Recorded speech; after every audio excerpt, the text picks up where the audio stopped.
Flavour వచ్చి ఉంటుంది, చాలు వద్దు. మా బెల్లం ఏదైనా చెత్త ఉంటే అంత కసకసలాడుతూ ఉంటుంది, వద్దు. కావాలంటే వేరే వేసుకుందాం. చెప్పానా ఎక్కువ అయిపోతుందండి, తీసేయండి తీసేయండి అని చెప్పానా? ఇప్పుడు అది ఏం చేయాలి చెప్పండి? పరమాన్నం. ఇప్పుడు పరమాన్నం ఎవరు తింటారు? ఇదే స్వీట్, ఇంకా మళ్ళీ ఇంకో స్వీట్ ఎవరు తింటారండి? కాదు, అది ఎక్కువ అయిపోతుందని అప్పుడే తీయమన్నా.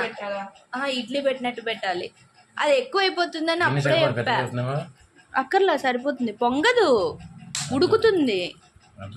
పాలు పొంగినట్టు పొంగదు, అది ఎంత ఉందో అంతే ఇడ్లీలా ఉడుకుతుంది అంతే, కేక్ లాగా. ఆ బెల్లం ఇప్పుడు ఎందుకండి, వేస్ట్ కదండి, చెప్తే మాట వినరు.